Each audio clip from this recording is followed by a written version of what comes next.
So the ground we need to make opaque, so bring the opacity down so it's a bit invisible, and remove the background to tick, and then duplicate the grouped layers 3 times, turn off all of the layers except for one, and then make sure your snap-in settings are correct.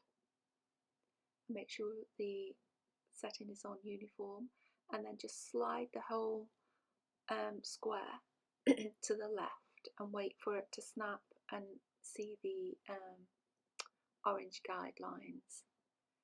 And again with the third one you need to take it across to the left and then take it up till it snaps so you can see the orange lines. Again, this is just taking the square up to the top, as you can see there.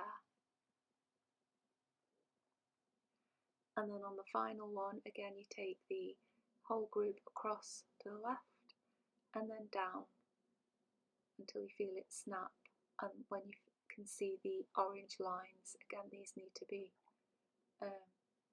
visible. We then turn the ground opacity back up to fully opaque.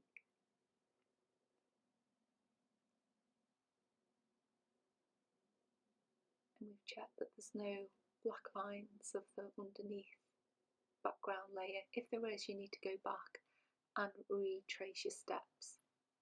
And then pinch the motif layers together so they're all on one layer, and then pinch all the ground layers on, and then delete the final groups that have got nothing in them.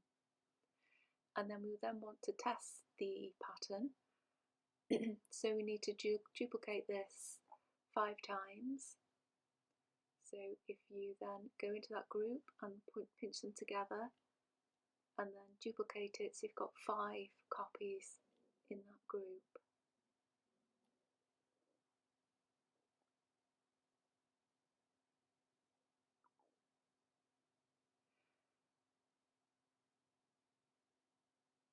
Okay, then turn them off and just have one visible, and then go to the transform and reduce it down. We're reducing it down so that we can see how the pattern fits.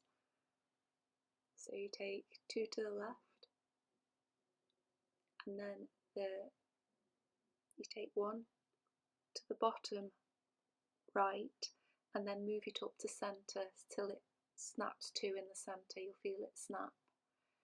And then you'll go to the next layer, again shrink it down so that it fits in the top corner.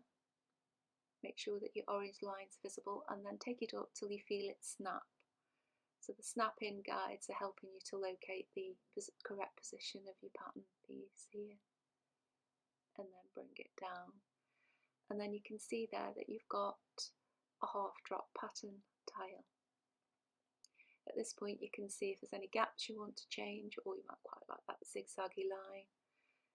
And then what we're going to do is we're going to call this test so that you know it's your test, and then go on to the main one, which is your pattern tile, and this is like your master tile that you will use to get things, put your pattern onto things.